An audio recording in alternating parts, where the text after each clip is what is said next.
Bienvenidos a todos a nuestra sesión de Journal Club. El día de hoy tenemos con nosotros al doctor Sergio Patrón. Todos lo conocemos. Sergio Patrón es cardiólogo y cardiografista, experto en imagen cardiovascular. Y el día de hoy nos va a hablar acerca de resonancia magnética y cómo lo podemos aplicar a los cardiopatías congénitas. Primero, bueno, agradecerle a él al estar aquí con nosotros, el presentar la sesión del día de hoy. Sé que también tenemos a muchos de sus colegas, de sus residentes que están conectados con nosotros. Comentarles que este Journal Club inició ya hace más de 3 años y, y todos los lunes nos conectamos aquí a partir de las 8:30 para iniciar 8:45 con nuestra sesión. Hablamos de cardiopatías congénitas, puede ser temas relacionados con cirugía, con diagnóstico, con imagen, con cateterismo, con cardiología, con anestesio, con perfusión y todas aquellas situaciones que conlleven la parte de las cardiopatías congénitas. Entonces, todos están cordialmente invitados. Afortunadamente, hace poco tenemos ya un poquito más formal y profesionalizado el programa, donde les puse al principio las redes sociales, una página, y bueno, tenemos un chat vía WhatsApp en el cual nosotros compartimos la sesión del próximo lunes. De todos modos están en nuestras redes sociales, pero si alguien quiere integrarse al chat, por favor, me pueden mandar un mensajito por WhatsApp. Ahorita aquí les voy a dejar mi número telefónico, lo registramos, lo anexamos al chat y bueno, pues como siempre lo hemos dicho, esto es un foro abierto. También si alguien en su momento quiere presentar algo, hablar de su experiencia, algún tema que les agrade, que les inquiete, por favor, es un foro abierto. Y bueno, pues sin más preámbulo, vamos a empezar nuestra sesión del día de hoy. Vamos a presentar al doctor Sergio Patrón. Sergio, amigo, adelante. Muchas gracias por estar con nosotros. Hola Charlie, buenas noches. ¿Ahí me escuchan? Perfecto. Bueno, no sé si empezamos. Adelante, amigo. Muchas Bueno, gracias. sí. Bueno, pues buenas noches. Antes que nada, gracias por la invitación y sobre todo a Carlos Alcántara por permitirnos pues este espacio desde el Servicio de Imagen Cardiovascular. Yo soy Sergio Patrón, soy cardiólogo pediatra y con alta especialidad en imagen cardiovascular y les voy a mostrar hoy una técnica que ha ido como, pues ha tenido un auge en los últimos años, que nos ha permitido hacer la evaluación más precisa de los flujos, tanto en cardiopatías congénitas como adquiridas y sobre todo en patología vascular, que es el 4D Flow o el flujo en 4D, y específicamente de sus aplicaciones clínicas. Entonces, quiero empezar con esta diapositiva. Nada más recordarles que la resonancia magnética en cardiología en la actualidad juega un papel muy importante en la evaluación tanto de patología congénita como no congénita adquirida y patología valvular. O sea, somos punto importante en la toma de decisiones y de la evaluación cardiovascular, y es un método que ha ido creciendo a lo largo del tiempo, y esto se ha extrapolado a la población pediátrica. En el hospital infantil hacemos alrededor de 300 estudios al año de solamente de resonancias magnéticas, y con la finalidad de hacer la evaluación más completa y más precisa posible. Entonces, algunos conceptos que quiero que entiendan para los que apenas están empapándose en el método es que pues básicamente la resonancia magnética cardíaca, tienen que recordar que es el estándar de oro para la evaluación de la función sistólica biventricular, tanto de forma global como segmentaria. Una de las particularidades muy características de la resonancia magnética es su propiedad de que nosotros podemos hacer la evaluación del tejido miocárdico. En este caso, estudiamos cómo se comporta el músculo en busca de edema, fibrosis, depósitos, o situaciones en las que el miocardio se vea directamente involucrado. Somos el único método que podemos hacer la evaluación de forma más dirigida. Y también es una de las herramientas muy importantes en la evaluación de flujos, tanto en segunda dimensión, que ya les voy a mostrar, como en la cuarta, que es el objetivo de la clase. Entonces, este es el punto que vamos a tomar hoy, y es lo que les quiero mostrar un poco. Bueno, nosotros habitualmente en resonancia magnética hacemos la evaluación de flujos a través de de dos tipos de secuencias. Principalmente, todos los resonadores vienen con esta secuencia que se llama contraste de fase o flujo en 2D o phase contrast. Entonces, esto nos permite hacer imágenes a través de cines, de obtención de obtener cines. En este caso, les muestro un ejemplo de una coartación aórtica. Aquí obtenemos un cine de propiamente de una zona del istmo, que es lo que nosotros nos interesa evaluar. Y esta imagen la convertimos en esta secuencia que es el mapeo de flujo o el contraste de fase y nos permite evaluar exactamente el sitio de estenosis. Esto nos permite además medir de forma directa cuánto es la velocidad que genera, tanto la velocidad como el volumen. Entonces, el problema con esta secuencia es que tenemos que hacer cortes donde queramos medir. Con el flujo en 4D, como les muestro aquí en la imagen del lado derecho de su pantalla, pueden observar cómo obtenemos un volumen completo que una vez que lo obtenemos, podemos medir a cualquier nivel y esto nos permite identificar tanto de forma visual como de forma cuantitativa el tipo de flujo, el volumen y la velocidad que se alcanza en el sitio que nosotros querramos estudiar. Bueno, miren, habitualmente lo que hacemos nosotros en estas secuencias de contraste de fase que ya les comentaba, es que, por ejemplo, regresando al caso de la coartación, identificamos el sitio de la estenosis o el sitio de donde hay mayor estrechez en la aorta, precisamente en este ejemplo, y hacemos un corte a través del vaso y obtenemos estas dos imágenes. Entonces, a través del software que nosotros utilizamos para hacer la evaluación postproceso, hacemos un ROI o una región de interés a través del vaso que querramos medir y este ROI lo que hace es que cuantifica cuál es el volumen por píxel y cuál es la velocidad máxima que se obtiene a través de la zona que nosotros delimitamos para su evaluación y nos genera esta curva que se llama curva de velocidad y en el tiempo o también puede ser una curva de flujo en el tiempo. Este es el ciclo cardíaco completo. Entonces nos permite obtener una curva, como en este caso, donde alcanzamos una velocidad máxima y esto lo transformamos a gradiente a través de la fórmula de Bernoulli. Nosotros habitualmente lo que hacemos es esto, o sea, la ventaja de esta secuencia propiamente del flujo 2D es que pues en realidad podemos cortar en cualquier sitio que nos interese estudiar. Aquí les muestro cómo podemos hacer el corte a través de la aorta o de la pulmonar. Obtenemos ambas imágenes, codificamos una velocidad y esto nos arroja cuánto tiene de velocidad máxima. Y esto es sumamente importante en el contexto de cardiopatías congénitas aórticas, pulmonares. También podemos evaluar flujo por ejemplo, en pacientes con tetralogía de Fallot, en el que evaluamos la fracción regurgitante a través de la pulmonar y esto nos permite identificar los pacientes que son óptimos para el cambio o para la sustitución valvular. Les decía que la desventaja de esta secuencia es que si nosotros no hacemos los cortes, pues ya fue el estudio, ya no podemos hacer la evaluación como nos gustaría.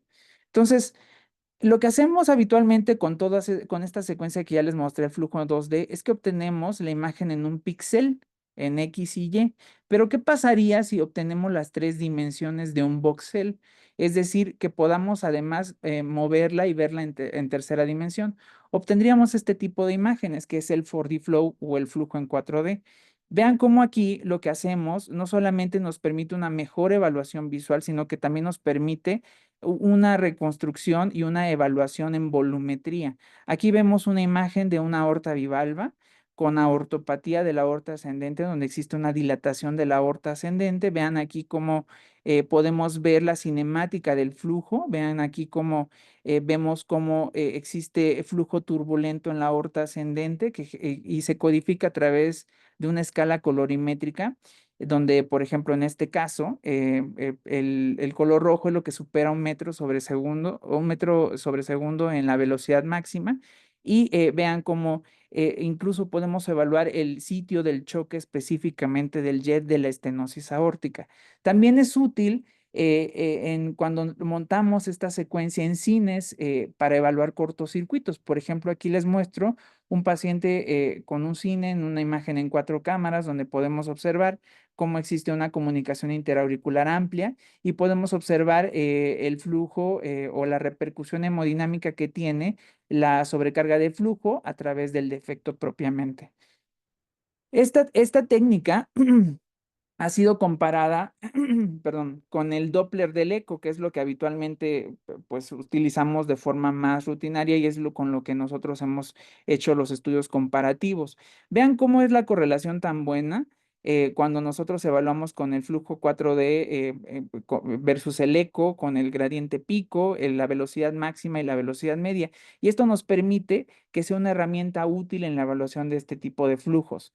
¿Cuáles las ventajas del Doppler? Pues sabemos que es una de las desventajas más bien es que es un flujo de velocidad regional, o sea, el sitio que nosotros interrogamos es el que evaluamos y nada más.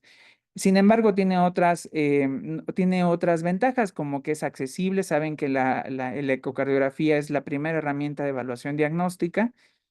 No se limita por artefactos metálicos. En cuestiones de prótesis valvulares, que es uno de nuestros temas, de nuestras limitaciones en resonancia, las prótesis metálicas, con el flujo 2D, pues dan artefacto por ausencia de señal y esto nos permite no hacer una evaluación óptima. Entonces, el Doppler sabemos que no se limita por artefactos metálicos, pero tiene una variabilidad interobservador alta.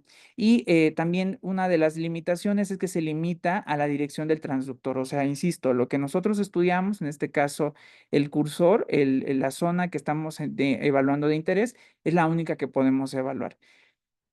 ¿Qué otras aplicaciones tiene el flujo en 4D? Bueno, pues que también podemos hacer evaluación de cortocircuitos, evaluación de colaterales, el cálculo de QPQS, fracción regurgitante, volumen regurgitante, distribución de flujo. Esto especialmente útil en el paciente univentricular. Podemos hacer evaluación de flujo a través de colaterales cuando las colaterales son de buen calibre y las velocidades pico. Y vean cómo ya ha sido evaluado, ya ha sido comparado el uso del QPQS utilizando el 4D Flow con el flujo en 2D y vemos cómo el QPQS en realidad no tiene variaciones. Sin embargo, cuando comparan estos dos métodos que son propios de la resonancia, vemos que con el flujo 2D, en algunas situaciones se sobreestiman los volúmenes. Esto nos permite que el flujo en 4D sea de mayor precisión para la evaluación. Y les comentaba de que una de nuestras grandes limitaciones han sido las prótesis, la evaluación de las prótesis en resonancia. Vean aquí cómo la secuencia en 4D nos permite una evaluación de las prótesis que no condicionando artefacto por ausencia de señal. Vean cómo podemos identificar en una prótesis las fugas paravalvulares, en este caso dos, que son bien identificables y que nos permiten incluso cuantificarlas. Y esto ha sido bien comparado incluso con los hallazgos por tomografía cuando hablamos de orificio regurgitante. Esta es la forma en la que la adquirimos. En realidad, la limitación del flujo en 4D o del 4D Flow es que es larga. Es una secuencia que tarda alrededor de 10-15 minutos en el que el paciente tiene que estar acostado dentro del resonador y haciendo respiración libre. La forma en la que la adquirimos, nosotros hacemos o delimitamos un área de interés o un campo de visión que queremos evaluar. Los flujos, ponemos un navegador respiratorio y en el preprocesamiento se montan los flujos en los tres vectores y se monta a un volumen o a una evaluación volumétrica para que en el postproceso nosotros podamos hacer todo el análisis que nosotros evaluamos y que nosotros nos interesa pues medir. Algunas aplicaciones, estos son parte de los artículos que enviamos, pues vean cómo ha crecido la utilidad de esta herramienta. Ya les decía que la resonancia, hoy, o sea, en la actualidad, pensar un servicio de cardiología sin resonancia magnética, la verdad ya no es una opción, sobre todo en centros de referencia nacional. Aquí en el Instituto Nacional de Cardiología y en el Infantil de México, pues es una herramienta que nos sirve mucho, hacemos muchos estudios y específicamente obtener esta secuencia nos ha permitido evaluar muchos parámetros, desde la parte no solamente congénita, vean cómo podemos hacer evaluación de los pacientes con fibrilación auricular, la evaluación valvular, específicamente las cardiopatías congénitas, y hay algunas herramientas o algunos parámetros que todavía están en etapa de desarrollo con fines de investigación en los que se han estudiado la energía cinética, el estrés parietal, toda la relación del estrés de pared vascular en aorta, los flujos intracardíacos y todo lo que incluye la evaluación de flujos a través del corazón. Entonces vean cómo es un método que ha ido creciendo, que se ha ido exponenciando su utilidad y que en la actualidad ya incluso existen guías de indicaciones apropiadas para la evaluación y aplicación del 4D Flow. Uno de los temas con los que salió esta estrategia de evaluación fue con la aorta bivalva, fue cuando se empezó a estudiar, y este es uno de los estudios pioneros en los que se trató de analizar el efecto de la aorta bivalva sobre la ortopatía propiamente. Entonces vean cómo aquí incluyeron 60 pacientes, 15 pacientes tenían aorta bivalva, se compararon con sanos, ajustados a la edad, y se compararon también con 15 que tenían aortas trivalvas ya con aneurismas de la aorta ascendente. El flujo en 4D, vean cómo nos permitió identificar la repercusión de la bivalva sobre la ortopatía propiamente.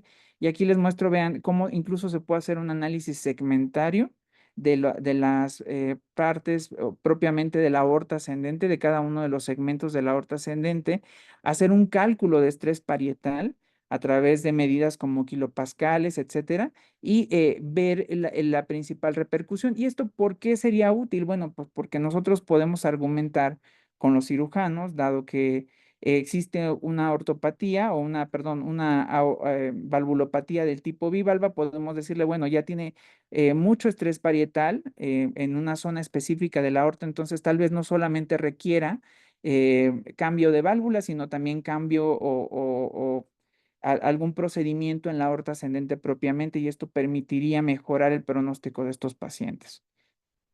Y específicamente hablando de los pacientes con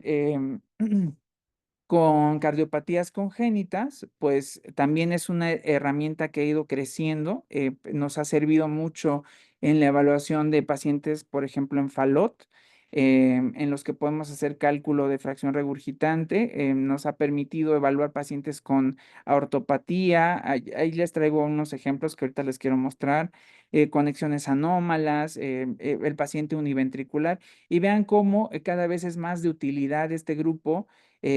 Incluso generó estas guías que nos han permitido estudiar de forma más indicada y más dirigida esta herramienta en la evaluación de los flujos de pacientes con cardiopatías congénitas. E incluso ya hay publicaciones en donde se ha estudiado, donde se ha hecho la aplicación de este método en los pacientes neonatales. Entonces, miren, les voy a traer unos casos. El primer caso que les quiero mostrar es un niño de 14 años que pues empezó con hipertensión arterial de recién diagnóstico, con un gradiente clínico de 30 milímetros de mercurio. Ya con estos hallazgos, pues ya se imaginarán lo que encontramos, ¿no? Era un paciente con sospecha de coartación. Entonces hicimos una evaluación, vean todo lo que nos ofrece la resonancia magnética, no solamente, ya les decía desde el inicio, la evaluación de la función sistólica, pero una de las características más importantes es la caracterización del tejido. Entonces pueden ver aquí cómo lo que encontramos fue esta imagen es en 4 cámaras. Pueden ver cómo existía hipertrofia del ventrículo izquierdo. Aquí pueden observar cómo no había repercusión sobre el ventrículo derecho. Con una fracción de eyección conservada, el 65% nos dio. Vean cómo pudimos estudiar el miocardio perfectamente. Pudimos evaluar que no existían zonas de fibrosis ni de reemplazo.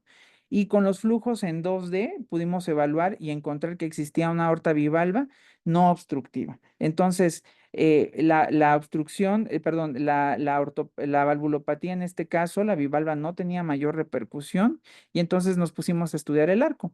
Vean cómo hacemos una angiografía, que es otra de las características que evaluamos por medio de resonancia magnética.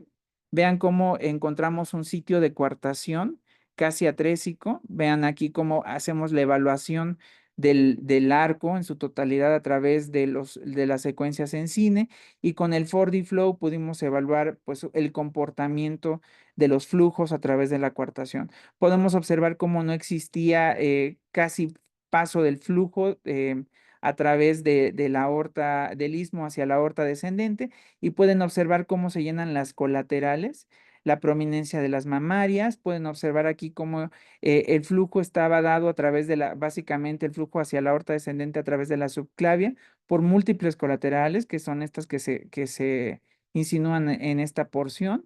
Y pues fue un caso de coartación en la que nos pudimos identificar cuál iba a ser la mejor estrategia. Entonces, estos hallazgos se comentan con el equipo de hemodinamia y pueden observar aquí cómo pues se procede a un procedimiento percutáneo.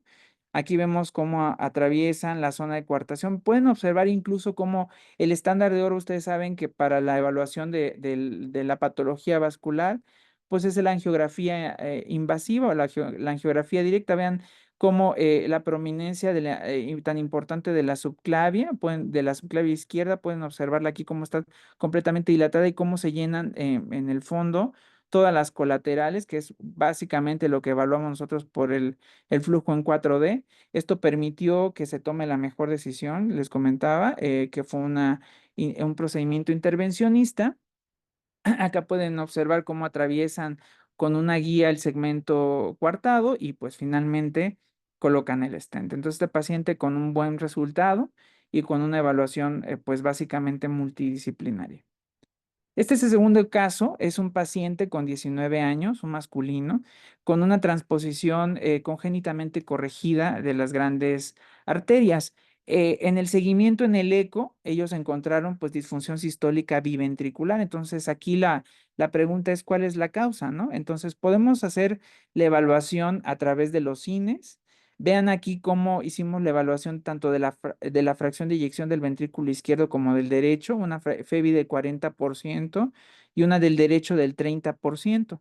¿Qué encontramos? Bueno, vean aquí cómo la CIA, después del procedimiento de Mostard, vean aquí cómo francamente restrictiva, con una dilatación previa. Vean aquí como una CIA sumamente pequeñita y efectivamente con disfunción sistólica biventricular de mayor involucro del ventrículo derecho. Aquí vemos los ejes cortos en tercio basal, medio y apical, donde se observa pues la importante disfunción del ventrículo derecho. Y aquí podemos encontrar los tractos de salida de ambos, donde se corrobora la discordancia ventrículo arterial. Vean cómo del ventrículo derecho sale la aorta y del izquierdo sale la pulmonar.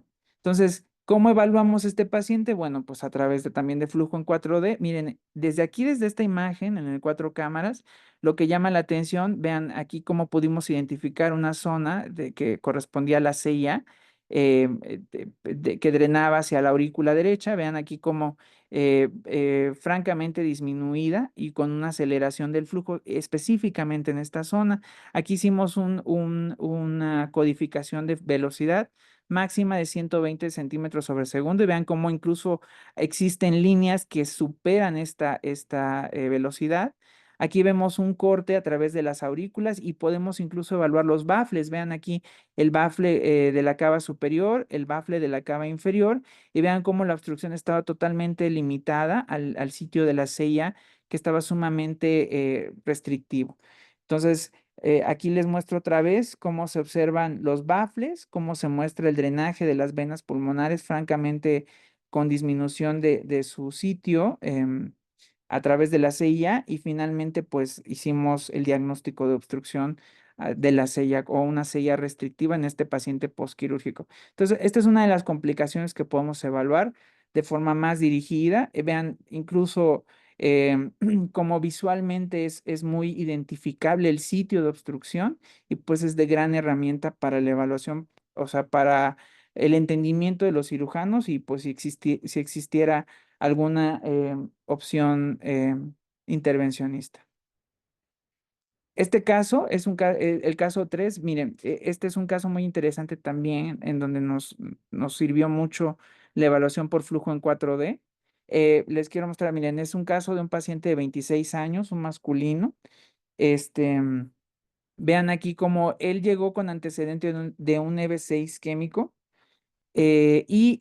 Pues en la evaluación, en la búsqueda de la causa del EBC, le hacen un ecocardiograma y encuentran una miocardiopatía dilatada. Entonces, este es el motivo por el que nos los mandan. Sabemos que también la resonancia es sumamente útil en la evaluación de miocardiopatías. Ya las últimas guías del 2023 hablan de que es casi mandatorio que un paciente con sospecha de miocardiopatía sea estudiado mediante resonancia magnética. Y pues pueden observar aquí los hallazgos. Vean cómo lo que hicimos fue hacer la evaluación morfológica y funcional. Vean aquí, esta es una imagen en 4 cámaras donde existe una dilatación del ventrículo izquierdo, como se comentó en el eco. Vean cómo existe importante disfunción sistólica biventricular, una FEBI de 17% y una fracción de eyección del ventrículo derecho de 19%. Vean aquí en los ejes cortos, tercio basal, medio y apical, cómo existe la disfunción, es notablemente importante. En los 3 tercios no tiene alteraciones de la movilidad segmentaria ni global. Esto es importante porque los cardiólogos de adultos siempre que nos mandan estos pacientes, lo que piensan y lo que quieren que descartemos primero es algo isquémico y vean cómo no existe alteraciones de la movilidad segmentaria ni global. Perdón, segmentaria sobre todo, no existen alteraciones de la movilidad segmentaria y que sugieran algo isquémico. Entonces, hacemos toda la caracterización del tejido, del miocardio, nos podemos estudiarlo, hacemos estas secuencias que también ya están bien establecidas.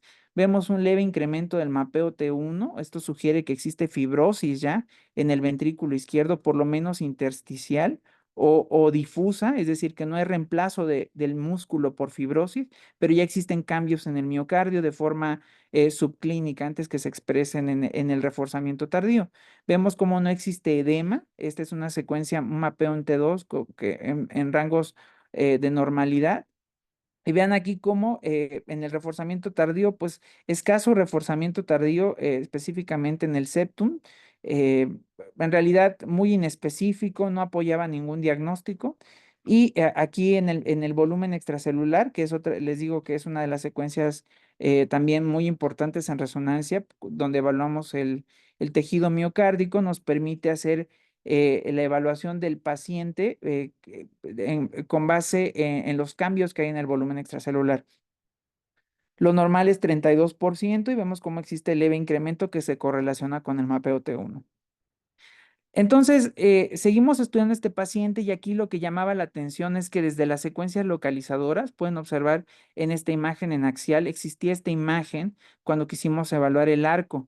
Vean aquí cómo existía una imagen vascular del lado tanto derecho como izquierdo. Miren en esta imagen coronal también no sabíamos si esto era si esto era un vaso supraórtico o era un doble arco. Esta es la típica imagen de doble arco.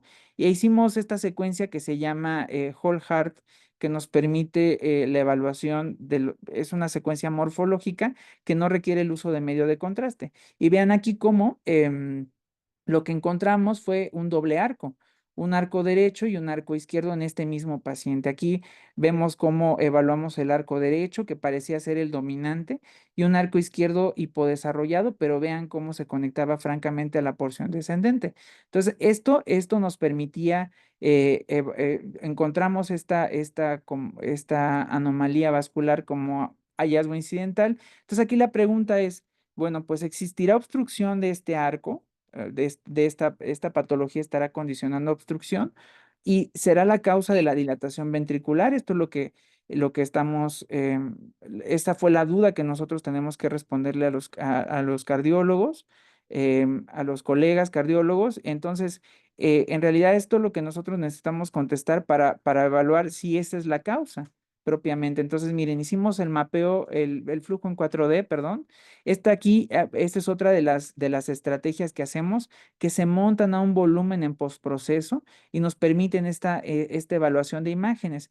Y aquí pueden ver cómo en esta imagen en proyección anterior, levemente rotada hacia la izquierda, pueden observar cómo estamos demostrando el arco derecho y el arco izquierdo hipodesarrollado. Pueden observar cómo está la hemodinámica de los flujos. Vean cómo tiene este flujo turbulento en su porción descendente y nos permite hacer la evaluación completa de ambos arcos.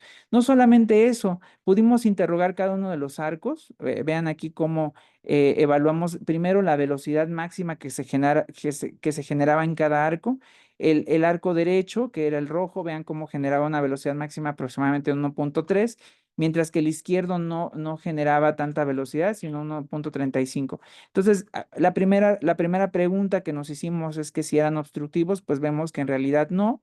Y cuando evaluamos los flujos, vean la importante asimetría de flujos con un flujo o una dominancia de flujos a través del arco derecho en comparación con el izquierdo. Entonces, esto nos permite evaluar de forma más directa y más dirigida estas curvas que nos dan mucha información para la toma de decisiones. Entonces, este paciente, pues no vimos que en realidad no tenía síntomas de respiratorios ni nada que condicionara más que el hallazgo anatómico que encontramos.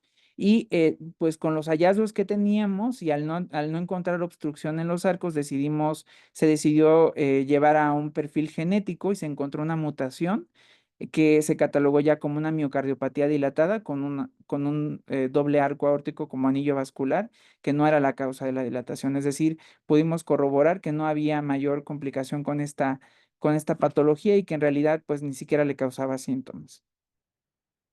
Les quiero mostrar este caso, el 4. Miren, este es otro caso muy interesante que nos llegó de una paciente de 24 años, una mujer. En el eco reportaban un aneurisma del tronco de la pulmonar con insuficiencia grave de la válvula pulmonar. Entonces, también nuevamente hacemos toda la evaluación, tanto morfológica como funcional. Pueden observar cómo existía dilatación de las 4 cavidades y disfunción sistólica de ambos ventrículos. Pueden observar aquí en estos ejes cortos la pulmonar, efectivamente una dilatación muy importante. Pueden observar aquí cómo existía un defecto interventricular, aquí subpulmonar, perdón, propiamente. Vean aquí en esta proyección coronal la importante dilatación del tronco con flujo lento y pueden observar también la repercusión sobre la apertura de la válvula aórtica. Aquí vemos los ejes cortos en tercio basal, medio y apical, nuevamente demostrándoles la disfunción sistólica y los cambios por hipertrofia del ventrículo derecho. Bueno, en realidad ambos estaban hipertróficos con una rectificación del septo. Entonces, decidimos estudiarlo con flujo en 4D y aquí vemos cómo efectivamente existía una importante aneurisma del tronco de la pulmonar. Vean lo interesante que tenemos aquí, que podemos observar, insisto, la hemodinámica de los flujos y el comportamiento del flujo a través del aneurisma. No solamente vemos, como vimos en los cines previos, el flujo lento, sino que vemos la distribución de los vectores, de las líneas, de los streamlines y todo lo que nosotros evaluamos. Y pueden observar incluso cómo vemos la importante insuficiencia de la válvula pulmonar. Ven, en este cine le evaluamos en movimiento la repercusión del aneurisma pulmonar y de la insuficiencia propiamente sobre las cavidades predominantemente derechas. Pero ¿cuál fue la causa? Entonces, ¿cuál era la causa de esta dilatación de la pulmonar? Bueno, pues miren, cuando hacemos la angiografía, encontramos una interrupción del arco aórtico, un tipo A, una interrupción tipo A, y pueden ver cómo vimos aquí vemos la porción ascendente con el tronco brachiocefálico, la carótida común izquierda y la subclavia izquierda, y vean cómo del aneurisma de la pulmonar salía el tronco perdón, el conducto arterioso, que pues básicamente nos daba la circulación sistémica.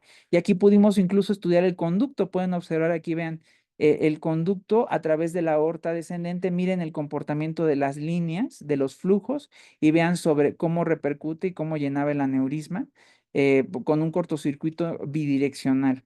Este es un caso atípico por la presentación de la CIB, la posición de la CIB. Esto hizo que se dilate la pulmonar de forma tan importante y la insuficiencia pulmonar grave condiciona que este cortocircuito a través del conducto persista bidireccional. Entonces vean cómo es importante la evaluación de los flujos y los hallazgos que encontramos para la evaluación con el flujo en 4D. Más casos, seguimos estudiando esta parte, en realidad es una secuencia que apenas este año la logramos obtener aquí en el instituto y les quiero mostrar todo lo que hemos estado haciendo y lo que hemos estado estudiando. Miren, principalmente en Fallot, vean aquí cómo podemos hacer la evaluación de la insuficiencia pulmonar. Entonces nosotros ya al obtener el volumen en 4 dimensiones, o el flujo montado al volumen, a la volumétrica, pues hacemos cortes dirigidos aquí en la válvula pulmonar, en el tronco, en las ramas y ya nos da el flujo de avance, el flujo de reverso y calculamos la fracción regurgitante.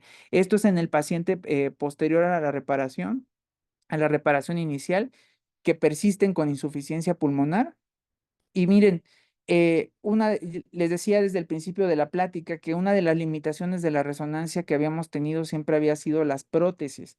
Y pueden observar cómo la evaluación por flujo 4D nos permite incluso pues que ya no exista este artefacto ni esta limitación. Este es un paciente falot, tanto este es un paciente de una primera reparación. Este es un paciente que requirió la colocación de un tubo protésico y una prótesis pulmonar. Vean aquí cómo podemos incluso evaluar el efecto de la prótesis. Podemos hacer cortes por arriba, por abajo, a través de la prótesis y evaluar el principal mecanismo de disfunción. También en cardiopatías simples como la sella, vean, este es un paciente adulto también que llega con nosotros por un defecto interauricular. Podemos estudiar a través de, de la evaluación de los flujos en 4D, vean cómo vemos pues más que el QPQS, el flujo a través del defecto, vean, y observamos cómo existe importante repercusión sobre las cavidades derechas en cardiopatías simples como la sella de larga evolución. Y también en cardiopatías muy complejas. Miren, este es un paciente con Marfan.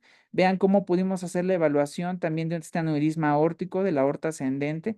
Nuevamente vean lo importante que es la evaluación de la repercusión del flujo sobre la pared vascular. Vean cómo observamos que esta porción anterior es la que tiene mayor efecto hemodinámico y por lo tanto condiciona estos cambios de dilatación aneurismática a este nivel y pues la repercusión que tiene y el flujo y el movimiento de las líneas a través de la porción ascendente. Miren, este es un paciente con una cirugía 1,5 en la que se hizo un Glenn. Pueden observar cómo hacemos la evaluación de la cava superior, de la anastomosis de la cava superior, con la rama pulmonar derecha y vemos cómo la vena cava inferior y las suprahepáticas drenan directamente a la aurícula derecha y cómo persiste el flujo anterógrado a través de la pulmonar. Entonces, sumamente útil porque nosotros podemos medir el gasto a través de las venas pulmonares, el gasto a través de las venas sistémicas, suprahepáticas y la cava inferior, también la velocidad que se genera en la anastomosis de la cava superior con la rama derecha y el flujo anterógrado que está aportando el ventrículo derecho. Este es otro paciente que nos llegó con una conexión anómala de venas pulmonares infracardíaca. Acá pueden ver la clásica imagen que vemos en el eco de la cola de ballena y cómo drena directamente al seno coronario y podemos hacer la evaluación completa de los flujos tanto de las venas como del sitio de la llegada al seno coronario y el flujo a través de la CIA. Este es un paciente que tuvimos también con una patología muy atípica, una hipoplasia difusa de toda la porción ascendente, transversa y descendente de la aorta. Y pueden observar cómo hicimos la evaluación completa tanto de la porción ascendente, de la porción transversa. Vean aquí cómo estudiamos la porción descendente. En realidad no encontramos un sitio de obstrucción, solamente era una hipoplasia totalmente difusa hasta las renales. Y miren aquí en esta imagen lo que les quiero mostrar es, vean cómo evaluamos la importante tortuosidad del arco transverso y pudimos hacer las mediciones dirigidas pues en los segmentos que nos interesaban evaluar. Por supuesto que el paciente univentricular, el paciente que ya se llevó a Fontan, vimos un 1,5, pero vemos cómo evaluamos el paciente en Fontan. Vemos aquí la llegada de la cava superior. Pueden observar cómo existe un flujo totalmente laminar con una velocidad de codificación de 80 centímetros sobre segundo, que esto habla de que para hacer un flujo venoso no nos genera obstrucción. Pueden observar la llegada de la cava inferior y observen cómo el movimiento el movimiento y la dirección de los flujos a través de la cava inferior hacia la rama pulmonar derecha e izquierda. Esto incluso ya es tema de interés, ya se está evaluando la hemodinamia y la repercusión del flujo sobre la pared pulmonar y está en estadio de investigación todavía. No se han arrojado datos, pero yo creo que es un campo de mucho interés para los pacientes, las personas que vemos congénitos, y tenemos esta herramienta porque nos permite hacer la evaluación completa. Y miren aquí cómo evaluamos nuevamente la cava superior, la cava inferior, a través del tubo extracardíaco en este ejemplo, y vemos la rama hacia la rama izquierda, cómo se distribuye el flujo, y podemos hacer la evaluación tanto de QPQS como de la evaluación del flujo sistémico. ¿En qué vamos? Pues bueno, todavía estamos un poco estudiando acerca de la aorta bivalva, esto específicamente en pacientes adultos. Estamos haciendo la evaluación de los pacientes con valvulopatías. Estamos también en la validación de nuestros valores normales de flujos en pacientes sanos, o sea, es un campo que ha ido creciendo y aquí en el instituto lo hemos ido desarrollando pues exponencialmente en estos últimos meses. Pero miren cómo hemos estado estudiando las aortas bivalvas, los mecanismos, los flujos turbulentos en la porción ascendente. Y uno de los temas de interés que más estamos estudiando es el estrés parietal en estas valvulopatías. Entonces aquí vean cómo hacemos el cambio de secuencia a través del 4D Flow para medir estrés de pared en presión propiamente sobre la pared y vean cómo estudiamos cómo tiene mayor repercusión sobre la porción ascendente en este caso esta bivalva, vean cómo tiene mayor repercusión sobre la porción ascendente y lateral derecha. Vean, es esta zona roja que genera mayor presión y esto pues también es un tema de investigación que estamos estudiando y que estamos desarrollando protocolos para ver cuál es el efecto de este estrés sobre, perdón, de la valvulopatía sobre el estrés propiamente de la aorta ascendente. Bueno, quiero concluir esta plática diciéndoles que pues la resonancia magnética cardíaca, como ya vieron, es un método que está en constante evolución. El 4D Flow ha venido a mejorar la evaluación hemodinámica tanto en pacientes congénitos como adquiridos y valvulares, específicamente en la evaluación de las vascular propiamente, en el caso de la aorta bivalva. Y pues es una herramienta que desgraciadamente no está disponible en todos lados, pero sí quería que conozcan un poco de lo que ya estamos haciendo aquí en el Instituto de Cardiología y que ya existe en México. Son pocos los centros que cuentan con esta herramienta y básicamente quería mostrarles su utilidad. Y pues recordarles que la evaluación multimodal en cardiopatías congénitas en pediatría es una realidad. En la actualidad no podemos pensar en la evaluación de un paciente con una cardiopatía congénita sin hacer una evaluación extra al eco. Por supuesto que el eco es una herramienta principal y es la de primera línea, pero no podemos descartar hacer un estudio de imagen avanzada como resonancia tomografía y en la actualidad pues son métodos factibles que desarrollamos en la población pediátrica. Pues sería todo, muchas gracias. Gracias, amigo. Pues una charla súper productiva, muy interesante y bien impresionante cómo se ve todo. Yo quería preguntarte, Sergio, digo, ya nos comentaste que es un poquito difícil y que no muchos centros lo tienen. ¿Cuál sería la utilidad de este estudio en la evaluación del paciente univentricular previo a? Es decir, ¿se puede evaluar un paciente para Fontano, para Glenn con este estudio o siempre o aún el cateterismo sigue siendo indispensable para esto? Lo que pasa es que todavía estamos en una época en la que, pues ya insisto, la principal limitación es que, por ejemplo, el infantil, no tenemos la resonancia, se están haciendo los estudios y tenemos la población, pero la cuestión administrativa no nos ha permitido avanzar, ¿no? Entonces, yo creo que la principal limitación ha sido que no hemos podido hacer esta limitación que hemos tenido de que los centros son muy particulares, no nos ha permitido hacer la comparación tan grande como nos gustaría. Es decir, en realidad yo creo que es un área y es un campo de oportunidad en lo que podemos compararlo con muchas cosas de la hemodinámica invasiva, pero hasta que no tengamos estos valores, yo creo que no podemos prescindir del cateterismo, definitivamente. O sea, la estrategia y el futuro yo creo que apunta a que cada vez hagamos menos procedimientos invasivos, mediciones más dirigidas mediciones más precisas que a ustedes incluso como cirujano les sirva más.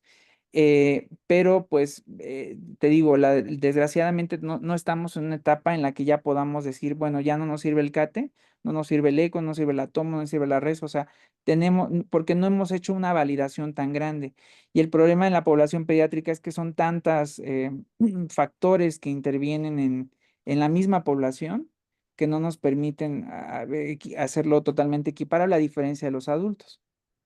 No, sí, justo lo que preguntaba el doctor Bolio, ¿cuál es la medición de resonancia que se relaciona más con la telediastólica del ventrículo único? Yo creo que, o sea, más bien, seguro pensamos lo mismo, ¿no? En cuanto a si en algún momento la reso puede suplir el cateterismo, que sería algo muy bueno para los pacientes, ¿no? Sí, tal vez el flujo por las venas pulmonares. Incluso hay muchos papers que hablan de las ondas, de estas curvas que generan las venas pulmonares.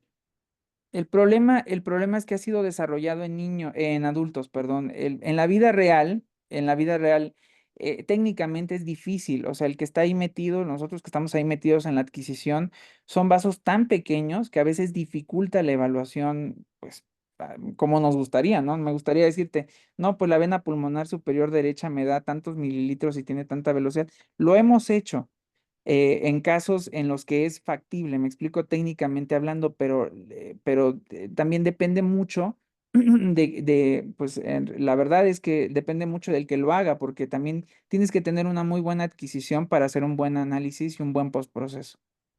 Sí, porque justo me quedé pensando también, si se lograra, sería lo más fisiológico, ¿no? Porque al final de cuentas en el CATE pues, hay que dormir a los niños, hay que intubarlos, hay que ponerles medicamentos, etcétera, etcétera. Pero si haces una rezo, como decías, con una ventilación espontánea en un paciente para valorar la fisiología ventricular, pues sería la evaluación más fisiológica. Sí, y es que en realidad en resonancia, pues lo que hacemos es básicamente, pues sí se damos a los niños, yo he hecho estudios ahí incluso que los pido desvelados, o sea, que pido que no los dejen dormir toda la noche con tal de no someterlos a ningún factor extrínseco y como tú dices, totalmente espontáneos, se duermen dentro del resonador y hacemos toda la adquisición así súper rápido para que no se despierten y podamos evaluar todo lo que se puede del estudio.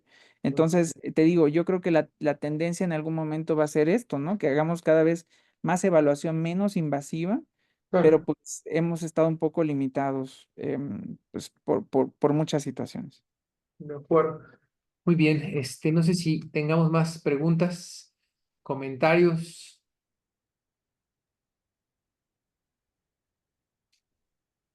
Serge, ¿qué es? ¿Es un software o es a final de cuentas también todo el equipo completo? ¿Qué es lo que se Eh, necesita para esto? Pues mira, es una secuencia.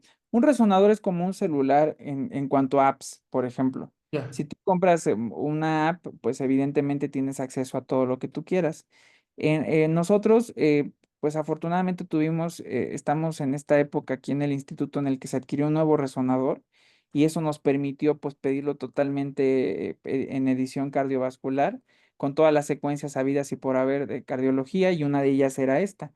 Entonces, es una secuencia que se tiene que adquirir, o sea, el resonador tiene que tener esa secuencia o esa aplicación para poder adquirir ese volumen en flujo y después se lleva un postproceso en un software especializado dirigido para la evaluación de esto.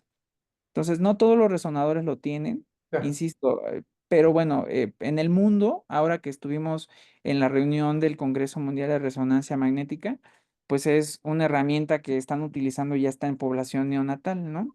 Entonces, sí era importante y sí es importante que se sepa y se conozca por lo claro, que estamos haciendo. claro. No, pues buenísimo. Y digo, al final también qué bueno que ya se está haciendo en México y qué bueno que se lo están haciendo ustedes, porque seguramente de pronto, pues como muchas de las cosas de cardiología, ¿no? Se implementarse en el adulto que al final del día se pueden hacer en el paciente pediátrico. Muchas felicidades, Sergio, por esto. Sí, gracias. Este, A ver, el doctor Bolio nos pregunta, creo que en el paso de Glena-Fontán se puede detectar alguna aceleración y posibilidad de obstrucción antes de dar gradientes o turbulencias.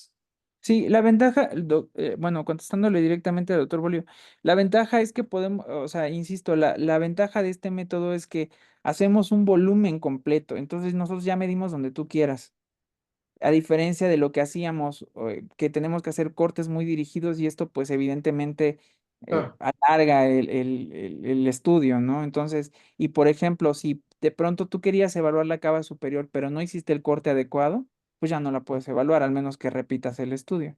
de acuerdo. Entonces, esta estrategia del 4D Flow lo que nos permite es que en un volumen completo, pues ya yo mida donde me interesa o donde visualmente yo encuentre el sitio de mayor estenosis.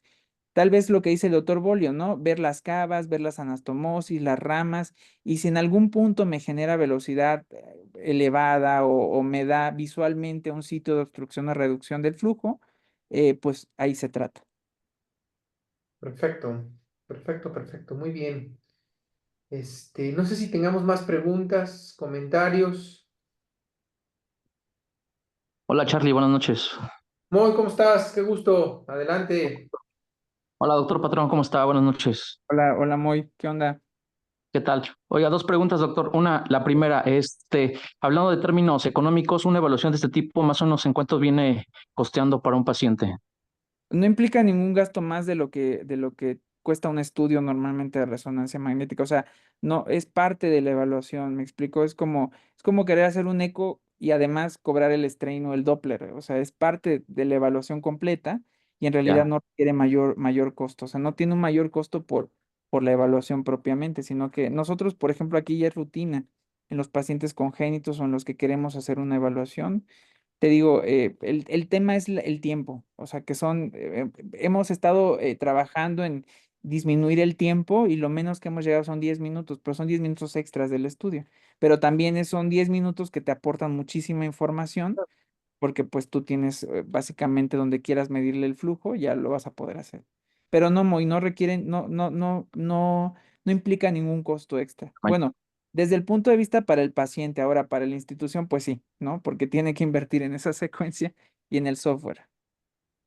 Y la otra pareciera ser un estudio muy inocuo, que no causa ningún efecto adverso en el paciente, pero sí hay documentado que tenga alguna complicación el que el paciente se someta a alguna resonancia literalmente no No. conlleva ningún riesgo. Qué bueno que tocas ese tema porque olvidé decirles que esta es una secuencia que no lleva contraste. O sea, no necesitamos contraste. En realidad, nada más necesitamos que el paciente respire libremente y nosotros hacemos la evaluación de flujos por esta secuencia. O sea, en realidad, hablar de seguridad en resonancia, pues es un método muy inocuo. En realidad, que niños, por ejemplo, específicamente niños, y pues ya cada vez usamos menos sedación, indicaciones de contraste muy específicas, solamente cuando queremos hacer una evaluación muy precisa, pero en realidad si quitamos el tema de sedación, pues es un método que no lleva radiación. Este tipo de secuencias se hacen sin contraste, entonces pues cada vez nos beneficiamos un poco más. Muy bien, gracias, doctor. Sí, sí, Saludos. Saludos, Moy. muy. Hola, buenas noches. Oye, y una última pregunta. En caso de, por ejemplo, un paciente operado de partición de aorta, Ujú. que a cierta edad se empieza a detectar hipertensión, ¿se puede estudiar o se puede hacer una especie de prueba de esfuerzo? O sea, que previo al estudio el paciente se someta a un estrés de alguna forma para aumentar el flujo y ver si se manifiesta con este método algún tipo de obstrucción o no se ha visto todavía en el 4D Flow. No, sí, mire, aquí son dos cosas. La primera, la rezo ejercicio, por así decirle, existe. Sí. O sea, hay un pedal que es compatible, que nosotros aquí no lo tenemos, la verdad, pero sí existe, sí está bien descrito que les meten como un pedal y ellos acostados, metidos dentro del gantry, pues empiezan a hacer, a pedalear, Ujú. básicamente. Lo que hacen es pedalear y con eso se hace toda la evaluación, pues en busca de isquemia o lo que quiera, que se quiere que aumente el gradiente. Específica, o sea, ese es el primer punto, o sea, sí existe la rezo ejercicio. Ahora, específicamente estudiar rezo ejercicio con el comportamiento de flujos en 4D no he leído, doctor. Ok. Tendríamos que buscar literatura y ver si ya tiene aplicabilidad ahí. Ni siquiera creo que haya algo descrito con estrés farmacológico, por ejemplo, a Ujú. través de dobuta, dipiritamol o Quedamos. adenosina. No creo que haya nada escrito, porque los protocolos de estrés habitualmente están diseñados para búsqueda de isquemia, no para gradientes ni lo que equivaldría a un Valsalva, por ejemplo, ¿no? En una hipertrófica o en una coartación. Entonces, no están más dirigidos a búsqueda de isquemia la mayoría de las veces y pues no hay nada descrito hasta el momento, pero no suena mal en realidad. Ok. Pues a desarrollarlo. Sí. Muy bien. Gracias. Gracias, doctor. ¿Alguna otra pregunta o comentario que tengamos para el doctor Sergio Patrón?